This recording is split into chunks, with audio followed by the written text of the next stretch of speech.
Again, this is Audit with Impact, Advanced Audit Interview Techniques with ASQ Instructor Kevin Posey. All right, if you want to go to the next slide, please.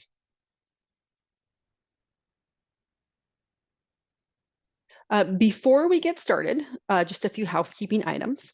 Only the panelists are displayed and heard, but we do want to hear from you. We want your questions. We just need you to submit them via the Q&A button on your Zoom panel, not in the chat. And we will address all of your questions at the end of the presentation, but feel free to enter them as we move along during the presentation. And we will share both a recording of this session as well as a slide deck to all registrants later this afternoon.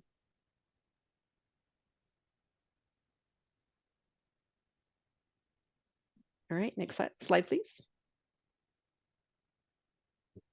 A bit about the host of today's webinar. My name is Raquel Cloyd. I'm the Business Development Manager here at Intellect. In case you aren't familiar with Intellect, we are a no-code compliance, quality management, environmental health and safety software solution. We work with companies across various industries to help them automate their quality and EHS processes, save time preparing for audits. So this is a very timely discussion here. Maintain compliance and do so efficiently and in a user-friendly manner.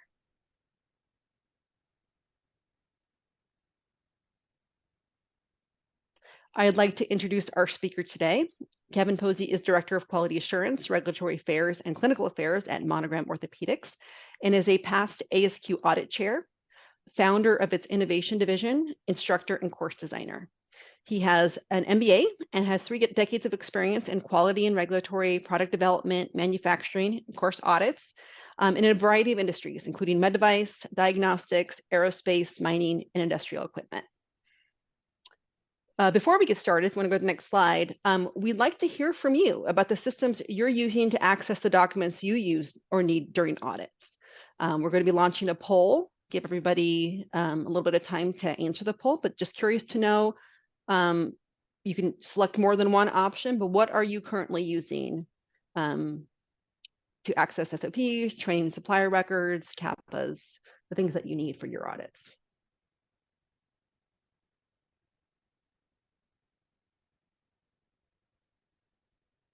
All right, we'll just get a few more seconds before we close out the poll, so everyone has a chance to answer. Okay, I think we're ready to share results. Okay, so it looks like about half are using some sort of cloud storage solution, whether it's Google Drive, OneDrive, SharePoint. A good almost half are using an EQMS, which obviously we know can be very helpful in audits. Some are using their ERP, and another fair portion are using paper-based systems, binders, and filing cabinets. Thank you for sharing. Appreciate it. All right, well, now I'm going to hand it off to Kevin to talk to us about advanced audit interview techniques. Kevin, it's all yours.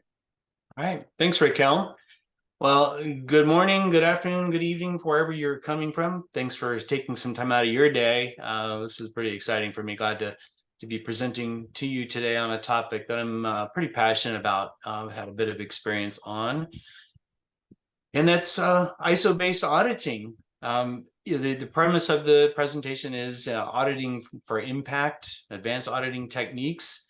And I came about this kind of over years of being an ASQ instructor for the Certified Quality Auditor, as well as being an actual certified individual myself, both for as a medical device auditor, ISO 9001, ISO 13485, so a number of different audit situations.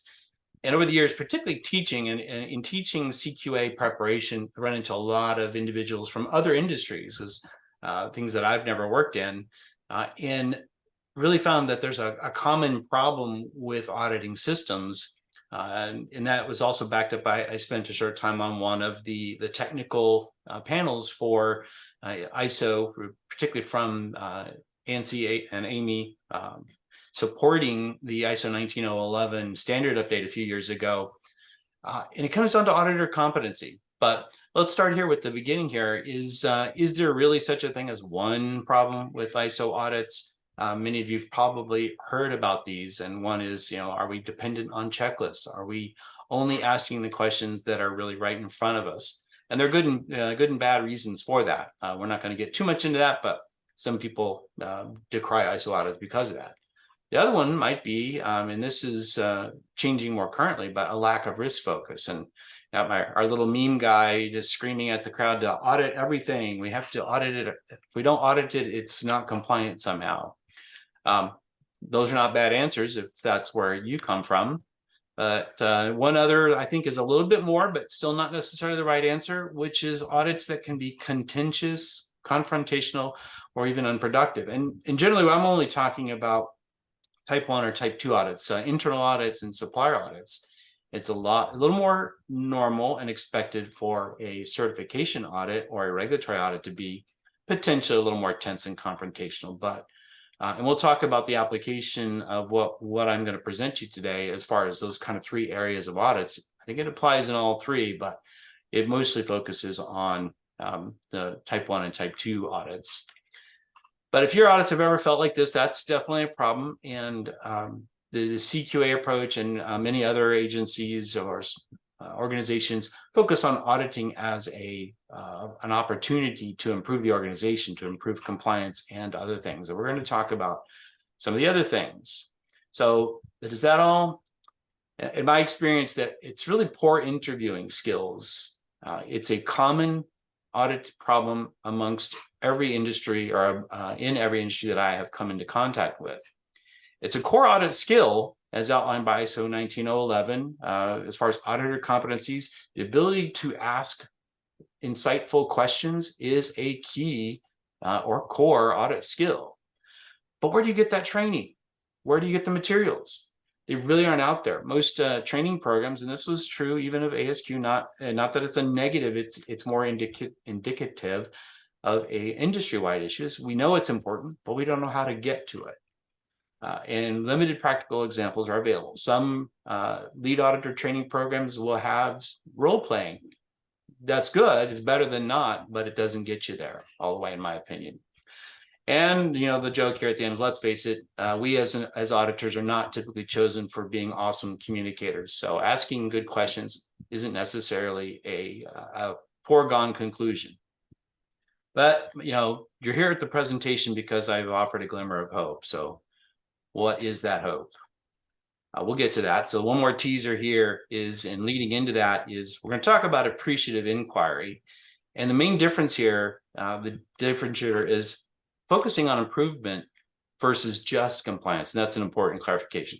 Are you focusing on the whole, this lack of something that creates a hole in your QMS? Or are you focused on that big pile of lovely dirt that, hey, now this is an asset. What we do with it is important, but and I'm going to suggest we focus on both, and appreciative inquiry will help.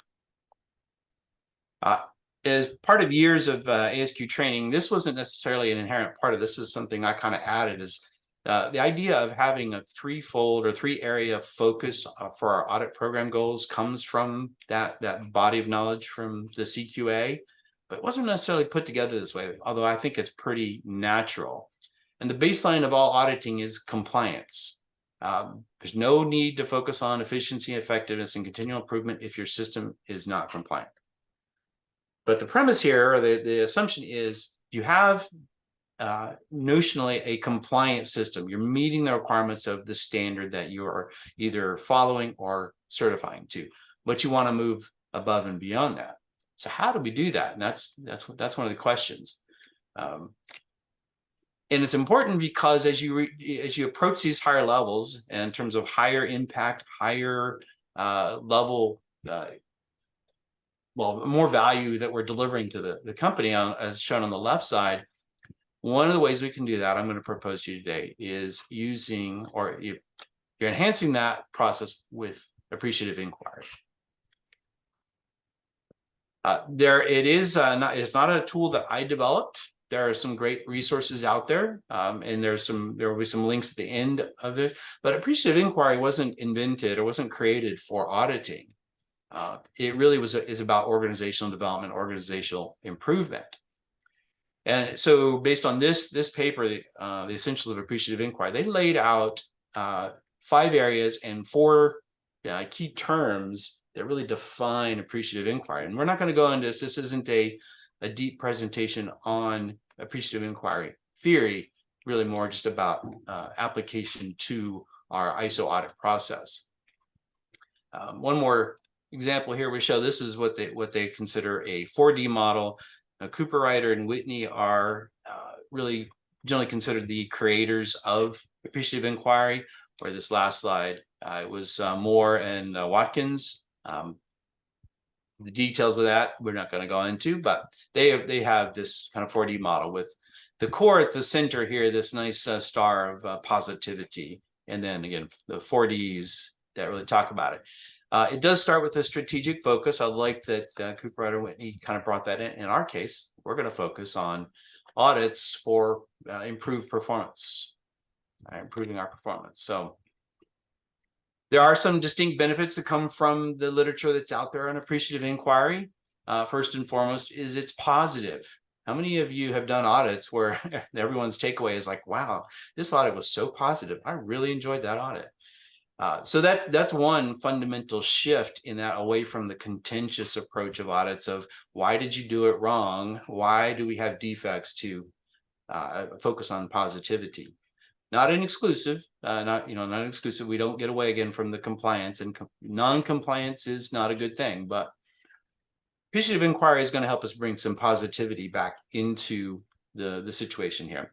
It's about building relationships. So it's organizational development focused, building inclusion and positive relationships amongst all of the team, your quality team, R&D, regulatory, operations, administration, the whole one, with the focus on, and this really gets into higher audit program goals, which is efficiency, effectiveness, and continuous improvement.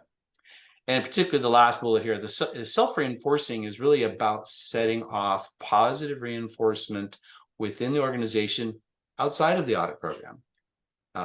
It's one thing, I think of it this, and even in the compliance realm, one successful audit, and when you focus on compliance, is all you get. You don't get anything for free out of that. There's no continuing improvement normally out of one audit.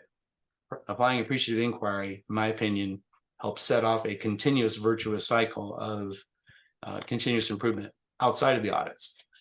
So with the appreciative inquiry, there are some assumptions, and this is critical. This comes from the literature. I think it's right on point. First one is that no matter where you're at, something works. Right? So every society, organization, group, company, organization, I already said that, something is working. So it's again a focus on the nice pile of dirt rather than the whole. It's also based in some sociology and psychology, is that what we focus on becomes our reality. And when you've got a really strong leadership team, strong CEO, that it's typically you see that in organizational development, and the behavior is as the CEO goes, so does the company. And in this case, we're implementing that explicitly into, or talking about implementing it into our audit program. Reality, therefore, it's created in the moment, so it doesn't come about all by itself. It's created in the moment, and there are multiple realities, because perception is reality to people. That's kind of the unspoken thing here. So creating perception, and not everyone's going to perceive it the same way. You can end up with multiple realities. So the goal is to bring them all as much in alignment as possible. And the last one here, and I think it's the most powerful one, is the act of asking questions influences the group. The questions you ask gets people thinking about it. And if you ask a question looking to elicit a positive response, or at least find what's going well, right? What's working, it's going to continue to influence that organization in positive ways. Get people thinking about the positive. All right. A few more here. People have more confidence and comfort to journey into the future when they carry forward parts of the past. I mean, that is such a foundational and impactful statement. I mean, I think you might want to read that a couple more times. It really has applications across the organization, across the business. And ideas, particularly in quality, we're all about change management and adoption or acknowledgement of the change. It's much easier to get someone on board with the change when you carry forward what's been working, right? Carry forward the positive parts of the past. And that's really, I jumped into the second bullet here. We want to carry forward the best parts. And that means an audit is an opportunity to acknowledge that. So many systems teach about, auditing for best practices and applying them elsewhere. This is going even a step farther. And differences are important. They make us the organization we are. So we want to value those differences. And we're not talking kind of necessarily in the HR perspective of diversity, equity, and inclusion. That's important. We're talking a different area of difference, and that's approach to work. Maybe they overlap significantly, but it is slightly different. So most importantly, here at the bottom, the language we use creates our reality. Now, I'm a father of 2 sons, and they teach you that early on in parenting. At least they try to. Is what we say to our children creates their reality, and this is the application of that in an audit sense. What we say, what we ask, what we focus on helps build the future reality. So we want to build one based on the positive rather than the deficit. So how would we implement that? Right, that's going to be the meat of it. And I wish we could do a whole 4-hour or 8-hour seminar on this. But this is the teaser. This is the dipping the toe a little bit into the pool to check the temperature. But a few key things here, some guidance. One is we're not doing this to manipulate. And the way you make sure that doesn't happen is everyone should know that this is the focus. We're going to implement appreciative inquiry into the audit program. It's not about artificially inflating morale. It's not about manipulating people to do more work because we're saying nice things about them.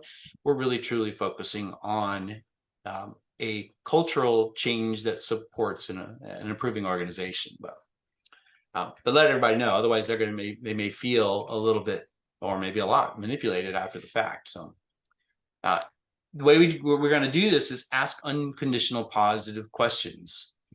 Questions that move us in the direction of what they study or don't study in terms of failure. All right. And this should be a constructive conversation. It's really, when we use this in audits, it's not about a discussion about the relative value of appreciative inquiry. That's an interesting discussion offline as maybe part of management discussion of audit program goals. But assuming that your management team has already bought into this, they want to add this on to your existing compliance audits. It's really just about focusing on the desires and the possibilities. Basically, it's let's see what happens. And it's inclusive in that all positive input is welcome. If you've got a prepared list of appreciative inquiry questions for an auditee, and they bring up something that's not on that topic, absolutely. If it's positive input, we want to hear about it. A little more is, open-ended questions is the gold standard of solid auditing. But we're going to take that even a step farther. These are questions now crafted to get a storytelling response. We want someone telling stories, and not everybody's comfortable with that. So you're going to get a range of responses, and it's going to take some time. It's like a new muscle being exercised. Just think in terms of storytelling.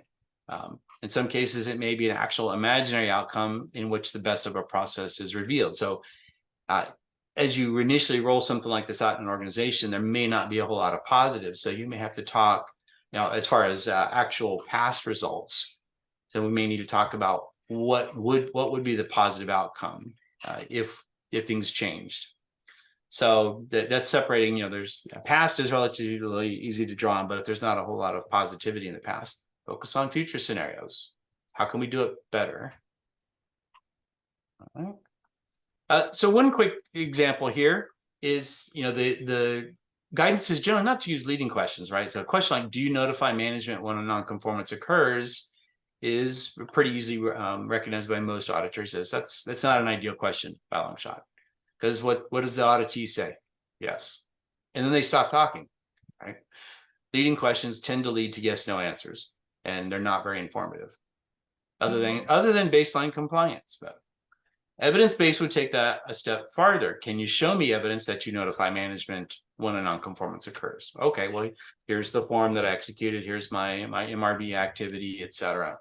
Okay, that's a step forward, but is that helping us? Is that positive? Is that leading organizational change to focus on that? Oh, true open-ended would be asking the question, what are the reporting requirements for nonconformances? And even in ISO auditing, the goal is with open-ended questions is to get your auditee sharing a story. Rather than ask a very factual based question, is to craft questions about it. And ultimately, this kind of the problem with an open-ended question is what led me towards appreciative inquiries. Even this, though, is it's a little bit dry. How do you get a story out of someone when we all know, every one of us, when we're preparing for someone else to audit us, the number one thing we teach our auditees is answer the question and shut up. Someone's at the front door. Sorry about that disruption there. Okay, so what do we mean? If your team has this kind of a face when they're non-compliant, I'm going to pause for a second while the dogs stop barking.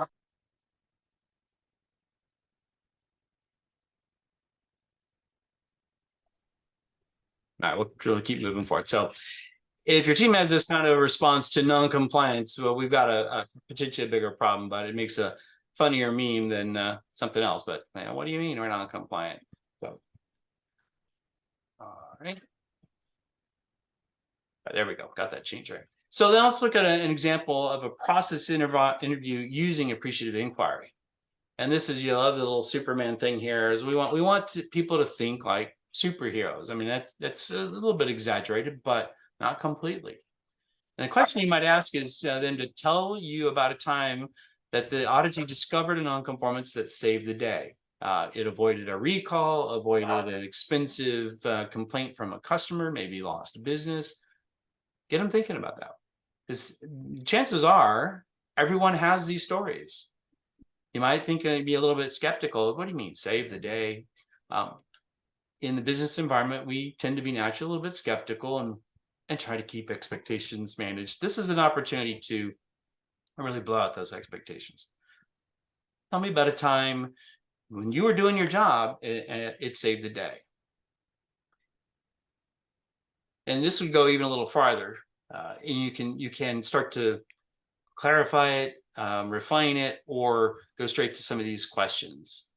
So the question would be, think of a time in your involvement in, and pick the one, whether it's a specific process, which usually our audits tend to be process focused, but AI says we can take that farther. What about the area, the department, the division that they're supporting, the manufacturing site, et cetera? When you have felt most excited or most engaged. So we've gone even a step farther in this case as far as the scope of the audit. So some systems, some companies may have some issue with these types of questions because they are open-ended. They're almost like a survey. But when they're properly focused on the continuum improvement, the efficiency, effectiveness, so we're going to see some changes. So, and there are a number of bullets here. I'm certainly not going to read all of them, but kind of pick one or two. I like some of these towards the bottom, like the very bottom one here is asking that individual as a follow-up, are there any processes, training, tools, et cetera, that are necessary to sustain this success? So you have the success, you've got the pile of dirt, but you can also touch on the whole, what's missing to sustain this. And the implication here is that an above and beyond effort created this success. How do we keep it going? How do we sustain it? How do we improve the culture so that everyone is thinking this way? They've got the tools and the training to do it. The bullet above that is a great one for kind of preventive action approach, is how do we apply this elsewhere? We save the day here. Is that something that the company can recognize you for, maybe even set you up as a trainer to teach other parts of the company to do this same thing? Why not everybody save the day and get to the point where there's a new paradigm. It becomes not so much about saving the day. That's now continual improvement, right? That's now the baseline, and we can move on to the next level. Where else can we save the day? So, number of things here. So this is a good reference slide to come back to. And then we can take that into a little more detail. There's some overlap here with the slides, but going into what do you value or enjoy most about things? We talked about that. What do they think are the organization's best practices in these different areas? Are they consistently applied? Are they documented? Those are pretty straightforward. And, nice dated meme here, but, Success Baby likes best practice. And if you found best practice and applied it all to the company, you get to give yourself that little bit of a fist pump and say, yeah, success. And Appreciative Inquiry would definitely want to recognize that. That's that you saved the day, you applied best practice, and let's keep that ball rolling. Let's get everybody a Success Baby meme. A few more here. What are the unique aspects of your culture? Because this is culture-based. Your culture will either support efficiency, effectiveness, continual improvement, or it won't. There's not a whole lot of in between. Sometimes there's some vacillation, but that means you're not going to have sustainable improvement. Improve one day, management changes and the culture changes, and you're back to compliance focus. So what are unique aspects of the culture that most positively, remember positive, affect the effectiveness or continual improvement, top levels of the pyramid, so above and beyond compliance and its work? And the last one here, what is the core factor that gives life? And think about that. It's in quotes there because it's important. Giving life to the organization. What makes you excited about coming to work the next day? Okay. And our Willy Wonka here telling us, tell me all about how unique your culture is. So that's a little bit of the reminder that, okay, uniqueness is, if everybody's unique, nobody's unique. So yes, we recognize that there's some little bit of a conflict there, but have fun with that conflict, because that's part of it. Thinking different ways about things. One last way to kind of approach this question, tell me about a time when finding and correcting a problem saved the day, avoided a recall, saved tons of money, all these potential areas. You don't have to ask them all like I'm doing here, but pick one. Based on the process, the history, what would be the most positive focus to go to? And of course, it depends on the role. So making a customer very happy, they become a return customer, highly impactful on the organization long term. All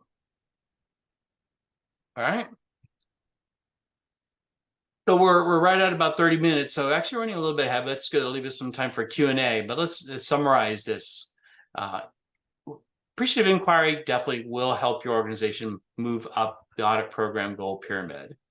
So if you feel like the company is only focused on compliance, which don't feel bad because that's common, this is something you take to the organization to say, hey, and there's nothing to buy here. There's nothing, there's no books that you have to get to do it. It's really taking an approach like this and saying, hey, we really need to be more efficient, more effective, and improve the organization.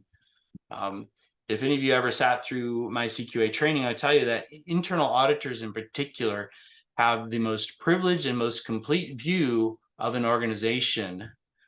More so, I would argue, than even the CEO. CEO knows the numbers, the sales, the top down, but the bottom up approach that actually supports that business success, internal auditor is going to have a more knowledge and more impact potentially on that than any other part of the organization. Let that sink in for a moment.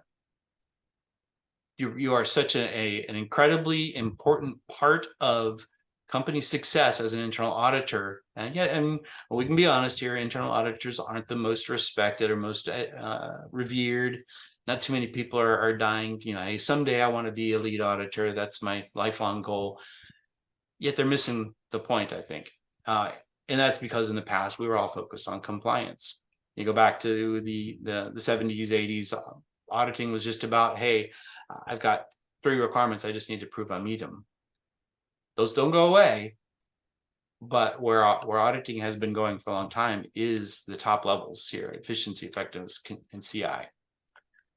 Importantly here, I think AI counterbalances the weaknesses. Doesn't do away with it, doesn't replace it. It counterbalances the weaknesses of conformance-based audits. So look past those. Look past checklist audits. I'm not saying do away with checklist audits. They serve a time and a purpose.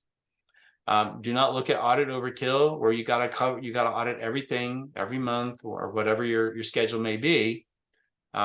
It's different than just applying a risk-based approach to auditing, but look at how are we increasing our or adding efficiency, effectiveness, and CI to our process.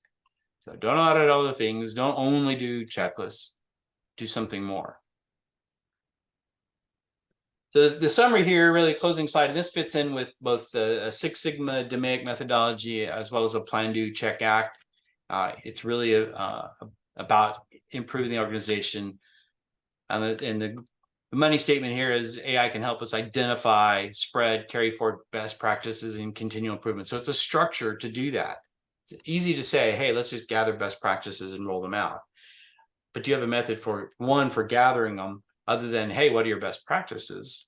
You'll get some level of response, but you really start getting people telling stories based on asking positive, focused questions.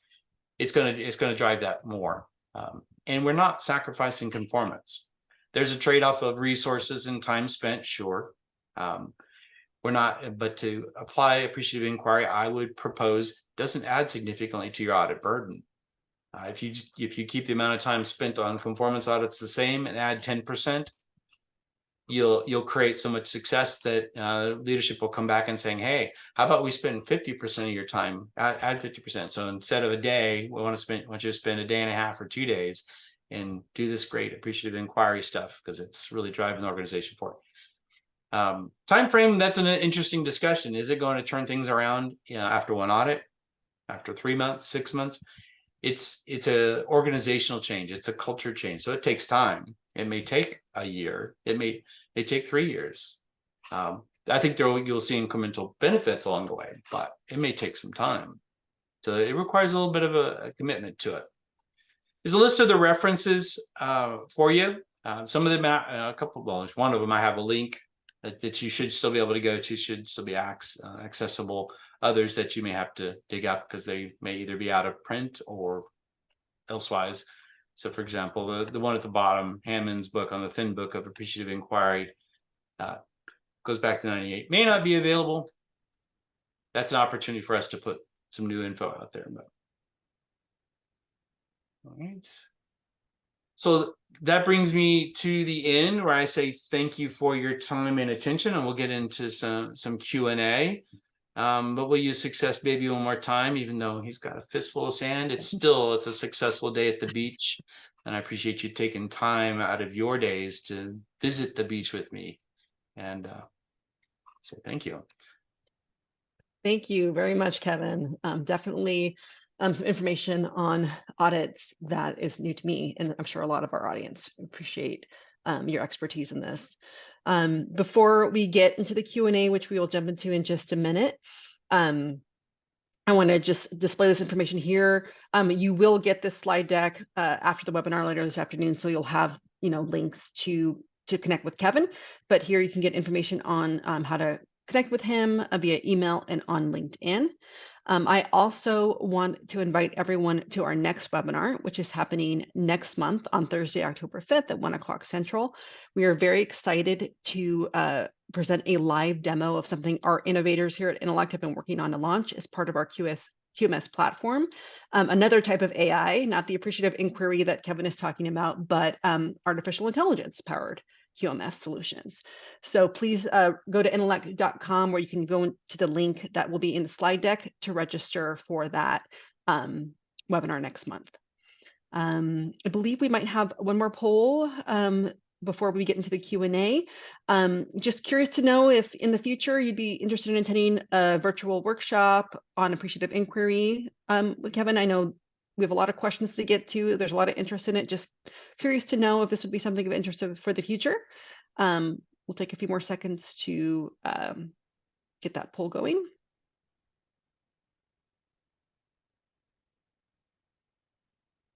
All right. Yep, we got a big chunk of yeses and maybes. So yeah, we'll definitely put that under consideration for the future. So thank you so much. And thank you, Kevin. Let's jump into the Q&A. All right. So first question is, can you use appreciative inquiry in any audit scenario? The short answer is yes. The most impact you're going to get, of course, is in internal audit, because you're inherently tied in with the company goals and hopefully have some insight into that. And you see that have a better chance of seeing the cycle of improvement based on applying appreciative inquiry. But with particularly strategic suppliers, I think it can be very effective in supplier audits as well. You wouldn't use it with someone that's just a distributor of components. You're buying essentially off-the-shelf things with them. But key suppliers that are manufacturing custom items for you in a strategic manner, I think that could be very beneficial. The third-party audits, certification audits, would it work there? That's been an interesting question. I've taken that one a couple of times. I do think it could be beneficial, particularly for those of you, if there are some that are notified body type auditors. I actually would ask that back to you. Why wouldn't that be beneficial? I think it would, because the third-party certification audits are essentially a service, even though there is independence. We're hiring, say, a BSI to come in and do an audit to certify us to ISO 9001 or ISO 13485 or some of the other industrial standards. But why wouldn't I want them to ask things to draw out efficiency, effectiveness, and improvement as well? I should already be doing that as part of my internal audit, in my opinion, but I think it would work. Now, would FDA or other health departments, health ministries, ministries of health, et cetera, global authorities, would they do it? Probably not. But why not? Why not? Why wouldn't, if we just stay US focused for a moment, why wouldn't the US FDA want us to be more efficient, more effective, and continually improve? It's more inherently, there's more focused on inherently written into things like ISO 9001 and 13485. So notified bodies, as far as like innovation, it rather than ask us how we are continually improving, why not ask questions to kind of draw that out? So I think it applies. And if I was going to break it down, I guess I would say 70-80% of the application is in internal, 10-20% in the supplier audits, and the remaining percentage, and maybe there's some overlap because some of them apply in more than one case. I could see 5 to 10% of the benefit coming from notified body external audits. So, okay, all right, thank you. Next question: for a true internal audit, how much time should you give the person you are auditing? Should it be fairly short notice to get a raw look at the true compliance, or should you give them extensive time to prepare? Wow, that's a great question. It's a loaded question, and the answer is yes. It comes down to some potential additional objectives. Internal audit in one level, particularly for the compliance, one of the objectives is definitely about preparation for the big show, the big audit. So asking questions with less preparation, but with the foreknown that this is about making sure people are prepared for an external audit, serves a very real and very beneficial purpose to the organization. Training to be a good auditee is an important part of, in my opinion, the internal audit process, as well as typically it comes out of either your quality management or regulatory functions. That said, your best feedback on the process, it would come from, I think, having a little bit of prep time, a little bit of notice. You get to, in specifically answering to appreciative inquiry, I don't want someone to pre-think it too much. I think I want those questions to come fresh off their mind, off their heart. What's going well? When were they the hero? I don't want a crafted story. I want something from the heart, because that's really going to give us the best, finger on the pulse, so to speak, of the culture, what's going well, and what we want to get into. We want to be more efficient, more effective at, continually improve, build the culture. And I will say, I didn't bring it up earlier in the program, but not so subtly, part of the point of this process is building trust and cooperation in the audit function. We want the organization to see us as, in my opinion, as we truly are, which is there to, yes, assess compliance, but compliance to help the company. when we also then bring in, we're coming and asking positive questions. Hey, what did you do right? How do you feel about that? When did you feel awesome?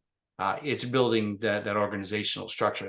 And that's not really pointed out here, but that's a very powerful part of this, as well as building collaboration between audit and quality and development and operations. Okay, thank you. Next question. If through this AI you discover a critical observation, how can you keep that appreciative or positive tone in the audit if the auditee goes on a defensive mode? I like that, and that's part of that long-term culture change. But in the moment when they maybe misconstrue or misunderstand your question, like, what do you mean I'm not positive? That comes down to, that's another area of soft skills that I've been toying with, really needing to find a way to help people develop that, because particularly from that internal and supplier audit focus is contentious audits does not help anyone. So we want to be able to manage that. How do we do that? And actually the ASQ body of knowledge in that, which, just pointing as one example, actually covers a few areas, and there are some, but it's in the same situation as interviewing skills in general. Is how do you manage someone who won't answer questions? They just hate auditors. They had the worst experience ever. They won't answer questions. And it's definitely a longer discussion, but the core of it, to give you a short but a direct answer, is sometimes you have to take a break, take a bio break, get some coffee. And part of this, I think, the last part of what I would add is it's really about how you set up the audit and how you approach the soft skills. If you're auditing someone for the first time, the small talk is not small at all. It's important. It's part of kind of establishing a little bit of rapport, not to manipulate, but to understand where they're at. You're reading them, so yay for local sports team. How'd they do last week and things like that. Yes, it's a planned part of our process, but it's about assessing really kind of the temperature of the room, and then being able to pivot when the temperature has gone distinctly cold. Is a core auditing skill that takes time to develop. So you're absolutely right to ask that question, because it's a tough one. Is when you hit the brick wall at 30 miles an hour, it still hurts, and you have to manage your audit and get the results you need, both for compliance as well as the other things we've talked about. So. Yep. And we have a question in the same vein. How do you get problem auditees to buy into owning their actions? Which is. Oh, one more time, Raquel. How do you get known problem auditees to buy into owning their actions? Yeah. We could do probably a whole week-long seminar on that. It's everyone's a little different. I start with what I call the WIFM, what's in it for me, and in this case, what's in it for them is again, through that small talk, is I want to align with what they need. Most auditees, they don't see it as beneficial to their time or effort. They're busy, and we're taking time out of their life to do the audit. And sometimes it can be very disruptive. So be sensitive to their time. Some of it's fundamental. Just make sure you've got it, you schedule in advance, you clear the schedule, you're there on time. Those all help. They're the little things that have a big impact. And if necessary, to kind of bring them around, you may have to do some small talk around the audit, asking them what benefit do they see in audits, and maybe have a little bit of a speech or something prepared to explain to them not only the importance of compliance, which they probably understand, but that you're also looking to audit to support their efficiency, effectiveness, and continual improvement, not to score them on it, but to point out, to manage the things they're doing well. That's again, back to the ASQ body of knowledge. Section 4 of that body of knowledge is really about taking those lessons learned, the best practices, celebrating them. And appreciative inquiry is really great at helping celebrate what we're doing well. And then it's all very close second is extending that both within, time-wise as well as organizationally. So we want to keep it going. You explain that to someone, hey, we're about helping you do a better job, and recognize from the audit function the good job you're doing, because we're asset focused, not deficit focused anymore. So the little things that are going wrong, we're going to talk about fixing them, but we want to spend more time focusing on that. Will it turn everyone? I think it'll take time. Those of us that have been around and have seen management changes, and I go back far enough that I remember early in the career, it was a civilian with the Air Force, but they rolled out this great new program called Total Quality Management. Oh, this is going to change everything. A year later, no, we got this new thing we're going to call Total Quality Leadership. Wait, what's the difference?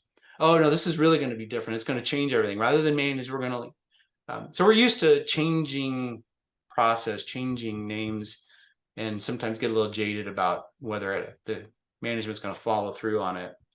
So just work on them. If you believe in the process, I think you'll convince them. Right. Next question, which is about mindset and this discussion around like changing the culture in auditing. The question is, the mindset change is difficult. Have you seen an instance where the audit became so focused on AI that compliance was overlooked before the audit ended? Yeah, it's certainly a risk because maybe you can tell from me, I get excited about the AI side. We can't forget the compliance. We have to have our records, our objective evidence that we're compliance. So, in ISO training, ISO audit training, one of the things that we're taught to do is to watch out for deflection, time wasting, people that don't want to answer questions, so they want to tell stories. Someone who's definitely more loquacious, outgoing, you get them talking about their kid's soccer team, they could spend the next 3 hours talking about it, and you don't get the data you need to document compliance. So that's another very important soft skill of saying, hey, that's great about, little Johnny scored three goals yesterday, even though the team doesn't keep score, right? Because that's one of the internal jokes with youth soccer is, you really don't keep score. Nobody wins, nobody loses, but your kid scored 3. That's great, but you have to be able to, there's the soft skills to bring them back on track, get your compliance requirements done. So that I would suggest those are kind of the first level. Maybe there's some room for art there. Is how do you open? Do you want to open with an AI question, then compliance, then come back to AI?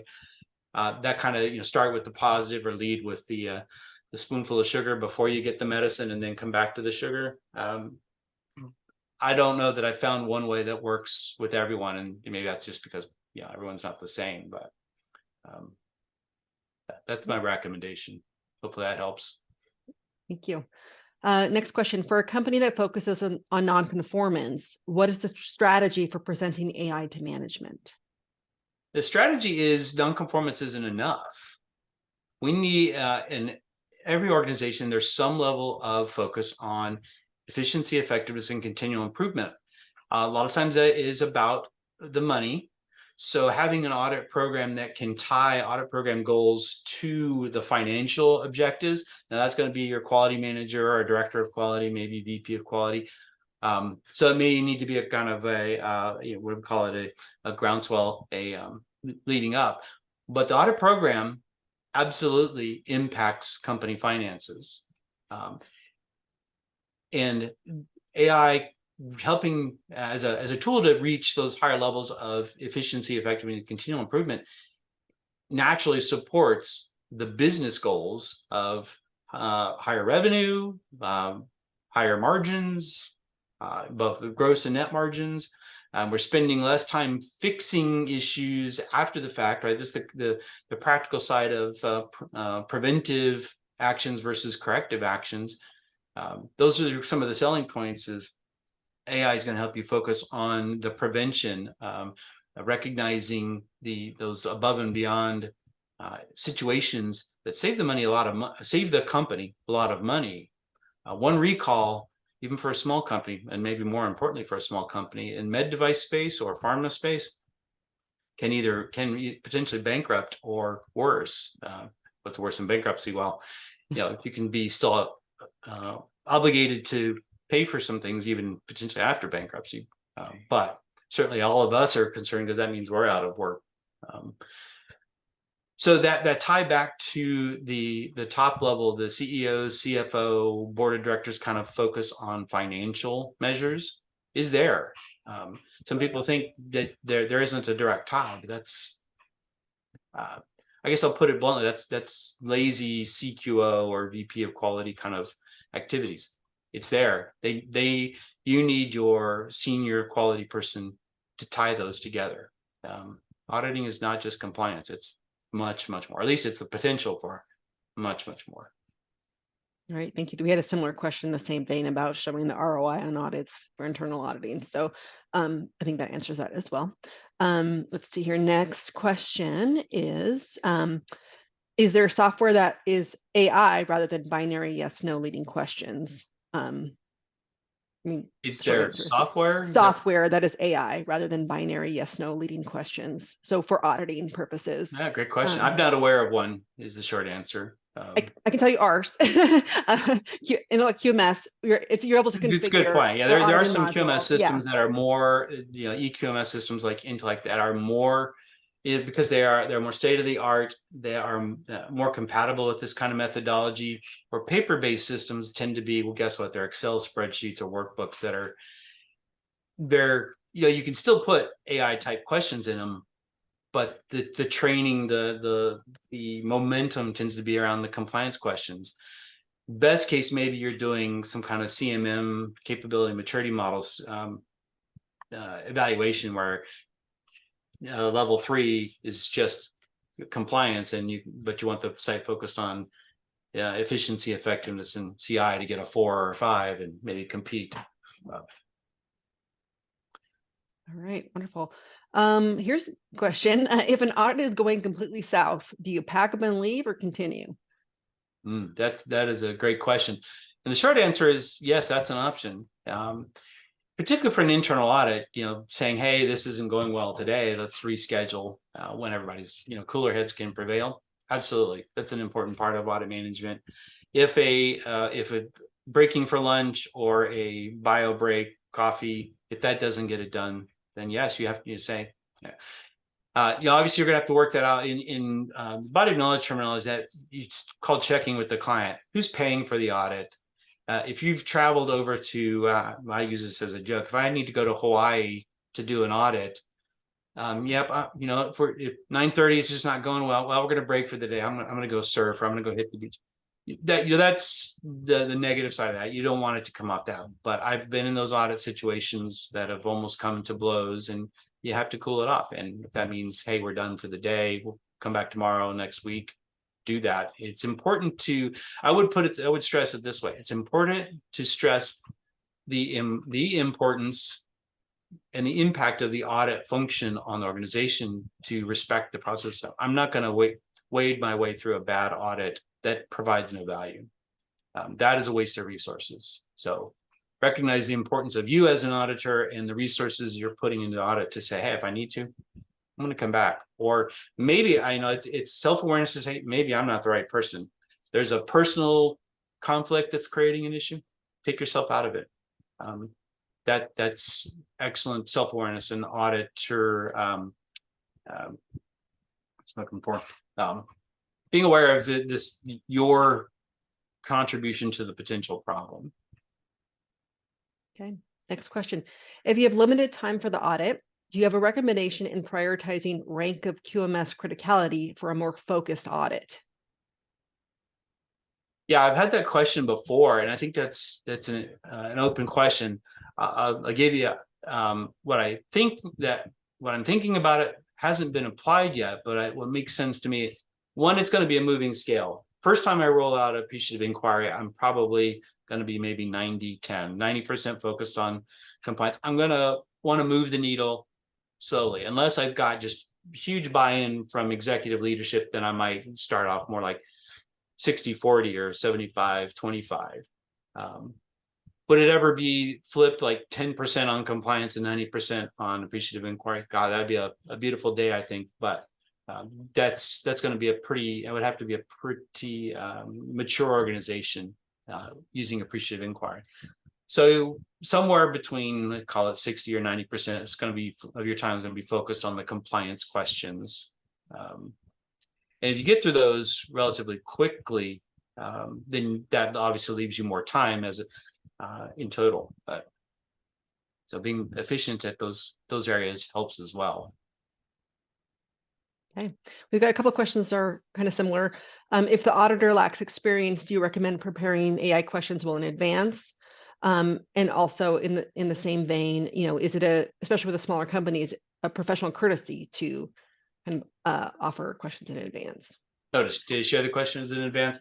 Yeah, the first part I would definitely agree with is as a new auditor or as you're mentoring young auditors, getting them to write things down, to plan their process is important. The flip side of that is it's kind of like the same thing with the checklist mentality is don't feel like you're constrained to do exactly that.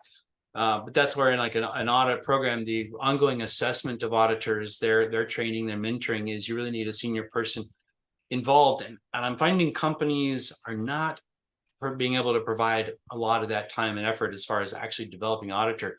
Sitting in as an observer in the audit to observe the auditor and give them feedback on the process, completely separate from the audit results, is sharing with them how their soft skills work. How do they manage time? How do they manage the resistive auditee? Things like that is so important. But starting with prep, audit prep is also, I think, an underutilized and under prioritized area. Do the prep, but give yourself flexibility to deviate from it, where reading the room where that you can do more, or need to do less, and train your young auditors to give them feedback on are they doing the right amount. But it'd be again a positive focus on reinforcing what they did right, and then providing some mentoring, some alternatives on how to approach, for example, AI questions differently. It's going to take practice because again, as you roll this out the first time, the focus is going to tend to be on deficiency, on non-conformance, and it's going to take regular reminders to say, hey, let's talk about what we've done. We've done well. We didn't have a process. We implemented something, even though it's not documented. It saved us from a significant recall. Great. Focus on that. Okay. We have time for a few more questions. How should AI-based auditing affect the published audit report? I would include, so the AI responses, your takeaway from that is going to be a separate analysis. So I would definitely separate out the compliance items. Whether your company likes to do a kind of a percent compliance thing. There are 10 areas and 9 of them we knocked it out of the park, and the 10th one we've got some work to do, so I'm 95% compliant. And then the analysis would be the separate focus on the efficiency, effectiveness, continual improvement, best practices. So having a section of your audit report where you can really highlight that, both in terms of an executive summary, if you do that, which I recommend with audit reports. One of the downsides of all EQMS is they don't all, I say all, let me back up, of some of them that I've seen, and this is going back a few years, it's not having a formal report, something that gets routed to, I guess I'm old school. I like to have a report, someone signed it, and have an executive summary. So if I've got 5 minutes, I read that. If I have questions, I read more. That process, I think, is suffering. So how put that into perspective with your leadership? How would you communicate first the top level takeaways? 95% compliance, 1 CAPA, everything's moving forward. In my opinion, a good executive is going to say, all right, well, tell me about value add, which is the other areas. What are the best practices? What are the success stories? So for us, again, as internal auditors, to be the communicators of positive about other parts of the organization is powerful. The first part, the most powerful thing is the organization benefits from reinforcing the positives. And then the cohesion, the respect, the trust with the audit function is a not insignificant second thing. So highlight them separately, work within your templates to do that. Don't mingle them. I think don't mingle them. Make your compliance statement separate from the outcome from your appreciative inquiry. Okay. For regulatory audits, how focused should you get on semantics? As in, what's more important, the data within the audited question or the wording used to answer the question? Isn't the point of the audit to find information rather than semantics in wording and answering? Yeah, wow, that's a extremely deep question and a very, very well thought out. I think of it in two ways. In the first part, when you talk regulatory audit, there's definitely more tension, right? And that's that third-party audit, which may not benefit from, at least not as much, from an appreciative inquiry approach. But both in my own experience as well as for me training lead auditees, you have to learn the art of interpretation. Learning your auditor is one thing, whether it's FDA, a notified body auditor, or others. And there's distinct differences between the two, which we don't have time to go into. But you need to ask yourself, what's the question behind the question? What are they really getting at? With an ISO audit, that tends to be a lot more straightforward. Whether they're following basically all the ISO clauses, they're doing 7.3.1 or 0.2. I know they should be kind of asking questions in this. So even though the question may come off weird, I mean, you may get kind of the RCA dog look. You're kind of, well, what do you mean? You put my first response is, I need to put it in context. Where are we at in the audit?